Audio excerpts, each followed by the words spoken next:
Nakatakda na ang ipasa ngayong araw ng Kamara ang pre-trial brief kaugnay sa impeachment case laban kay Vice President Sara Duterte, kung saan ibinahagi ni House Lead Prosecutor Jervy Luistro ang nilalaman nito. Kabilang na ang hihigit sa 30 bilang ng mga testigo. At mula sa Batasang Pambansa, si Faith Santiago, live. Faith.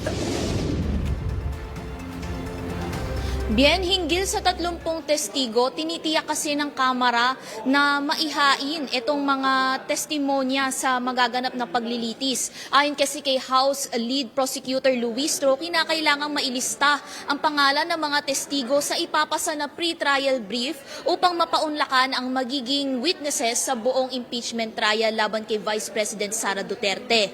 Para naman sa bank officials na tetestigo, ibinahagi ni House Prosecutor Isabel Zamora na maaari pa ring maisama ito basta't mahahain sa brief ang description ng witnesses, gayon din ang kanilang layon sa pagpepresenta. Dagdag pa ni Luistro, intensyon naman ng Kamara na isama ang mga bank officials, maging ang bank documents bilang bahagi ng mga ebidensya na ilalatag ng House Prosecution Team. Bahagi din sa maaaring kasama sa isusumiting listahan ay ang mga binanggit na testigo ni House Prosecutor Terry Ridon kaugnay sa unexplained wealth ni Vice President Sara Duterte.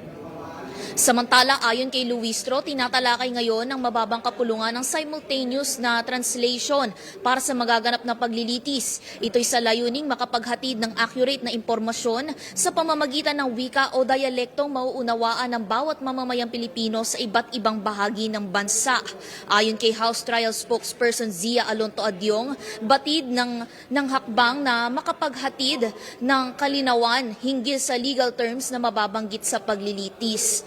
Bien, ilan pa sa mga nilalaman ng isusumiting pre-trial brief ay ang stipulations of facts na maaaring i-admit o i-deny ng kabilang party. Gayun din ang mga ebidensya na ayon kay Luistro ay voluminous, lalo na sa mga aligasyon ng confidential funds at unexplained wealth ng Vice Presidente. At yan lang muna mula rito para sa totoong balita sa Bagong Pilipinas. Faith Santiago para sa 13 sa tanghali ng Congress TV.